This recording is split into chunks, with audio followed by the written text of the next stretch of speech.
Entouré par la brume, le village de Fleurac donne l'impression d'être perdu dans une zone de montagne.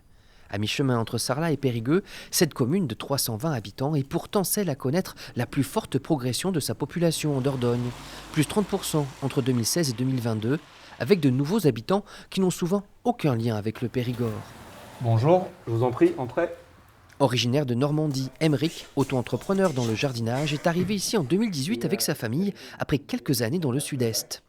Nous, ce qu'on voulait, c'était du terrain, c'était pouvoir faire notre potager, être tranquille, la tranquillité, quoi. À Fleurac, tranquillité ne signifie pas isolement. La commune a plaisir à intégrer les nouveaux venus.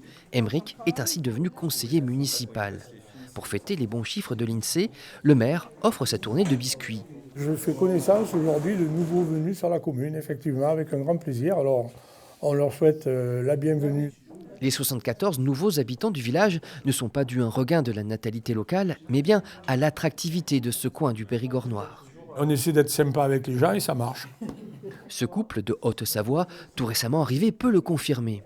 Ce qui nous a vachement marqué quand on est passé, c'était la gentillesse des gens. Et le contact est hyper facile avec tout le monde. Pour faire des rencontres à Fleurac, une fois par mois, il y a le café associatif. Florent, graphiste, arrivé du Finistère avant le Covid, en est l'un des piliers. Ce qui est chouette, c'est que c'est des relations qui se créent et après, c'est au-delà du café. Il se passe des choses en dehors du café. Et du coup, c'est des amitiés qui sont créées, des coups de main qui sont donnés. L'habitat de Fleurac, c'est essentiellement des maisons individuelles. Il faudrait en bâtir de nouvelles pour que la commune poursuive sur sa lancée, mais rien n'est moins sûr.